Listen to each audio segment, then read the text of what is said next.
The Mesopotamian title Bel was used to refer to the king of the gods, Marduk, meaning Lord.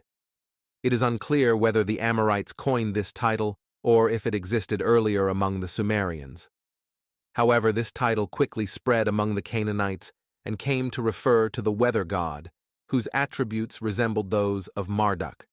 The title evolved into Baal, meaning lord, owner, master, or husband. Over time, Baal became a title for any god. In Ugaritic texts, Baal was given several epithets, including alien, signifying greatness and strength, as in alien Kardm, meaning strongest of heroes, rider of the clouds, a common Mesopotamian title, Zebul, meaning prince, as in Zebul Baal Aretz, prince and lord of the earth, which later inspired the title Baal Zebub, lord of the flies or flycatcher. Ali, meaning the high one, referring to clouds, as found in the Epic of Keret. This epithet gave rise to Alion and Alian. GMR, appearing in phrases like GMR Hadad and GMR Ali. Hadad, meaning weather or rain, unrelated to the Sumerian god Adad. Son of Dagon, Baal was sometimes associated with Dagon, the god of clouds, grains, and fish, paralleling the god El. There was significant confusion surrounding Baal's character, primarily due to his early merging with Hadad, the Aramean god. This fusion became prominent in the early 1st millennium BCE when Baal's Canaanite identity merged with similar weather and storm gods, particularly the Aramean god Hadad, or Hada. This resulted in the hybrid figure Baal Hadad, depicted riding a bull and holding a single or double-pronged lightning bolt. Depictions of storm gods such as Hittite Tarhun, Teshub, show him standing on a bull, wielding a singular pronged trident, raising an axe, and appearing beneath a winged solar disk. Similarly, the Aramean god Hadad is depicted holding a long single-pronged lightning bolt and standing on a bull. These figures are not Baal, but neighboring storm gods, whose imagery later blended with Baal's. In the Hellenistic and Roman periods, Baal underwent significant transformations. The Canaanite Baal, or Baal Hadad, merged with the Greek god Zeus and the Roman god Jupiter. For example, Baal of the Bekaa Valley, Baalbek, is depicted with a headdress featuring layers of sharp, spiral horns and raising his right hand. In Roman tradition, Baalbek was associated with Jupiter Capitolinus, or the benevolent supreme god Jupiter Heliopolitanus, whose depictions include a mix of various divine motifs. Although we lack a specific myth about Baal's birth, it is generally believed that he was born from the union of El and Athirat. One text describes him as Bul El, father of Baal. In some texts, Baal is referred to as the son of Dagon, Dagn, possibly to equate El and Dagon, or to distance Baal, seen as evil, from El, perceived as good. The Canaanite Ugaritic Baal is depicted standing over the underworld, wielding symbols of his power, the spear, club, and dagger at his waist. In some Canaanite reliefs, Baal is shown with a bull, while Ugaritic depictions show him standing on underworld symbols.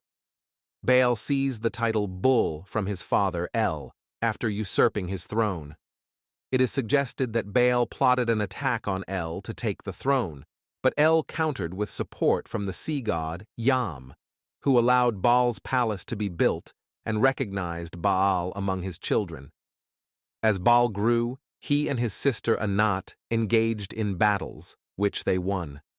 One myth describes the goddess Athirat engrossed in religious rituals, throwing her spindle into the sea while imploring the absent El. When Baal and Anat surprise her with their arrival, she is overcome with fear and faints. However, she regains consciousness upon receiving gifts of gold and silver from Baal and Anat and rejoices. One of Baal's most famous myths is the tale of Baal and Yam, which recounts the conflict between Baal and the sea god Yam, a close ally of El. Yam requests permission from El to build a palace, which El grants reluctantly. Yam then sends messengers to the divine assembly led by El to summon Baal. The council agrees to deliver Baal, which enrages him, and he prepares to fight. The text describes Baal's fury.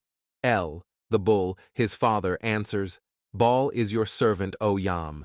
Baal is your servant forever, son of Dagon, your companion. He will carry your tribute as the gods do. Yes, he will offer your sacrifices as the holy ones do." Baal's anger boils over, and he seizes a butcher's knife to slay Yam's messengers. However, the goddesses Anat and Astarte restrain him. The divine craftsmen Kothar and Cassis then forge magical weapons for Baal: the Yagrush, the chaser weapon for the first blow; the Aimur, the driver weapon for the second strike. The weapons are described in the following conflict. The club springs from Baal's hand. Like a falcon from his fingers, it strikes the shoulders of Prince Yam between the arms of Judge River. The club springs again, like a falcon from his fingers.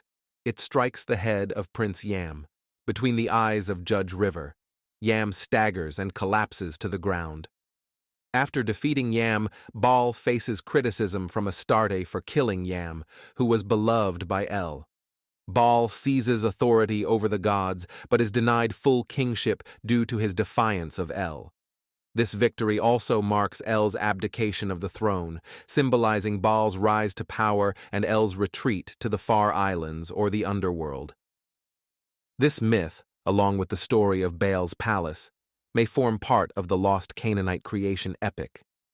The history of Canaanite religions, leading up to Christianity, reflects the explicit and covert conflict between the gods, El and Baal. When El prevailed, Baal and his followers were depicted as demons, libertines, and bearers of evil. Conversely, when Baal triumphed, El and his adherents were portrayed as outdated elders and representatives of the extinct old gods. The tension between these two traditions made it extremely difficult for El's faction to coexist with Baal and Ishtar's older and deeply rooted traditions. On the other hand, it was equally impossible for Baal and Ishtar to become mere agents of natural fertility, relinquishing the prominent positions they had held since the era of the first Neolithic settlements. The struggle would sometimes end in El's favor in certain periods and regions. Occasionally, religious compromises arose, incorporating both gods into a single pantheon where they coexisted harmoniously. We have noted that Baal's counterparts in Mesopotamian tradition are Bel, Marduk, in Babylonian mythology, and Enlil in Sumerian mythology, as both are storm and air deities.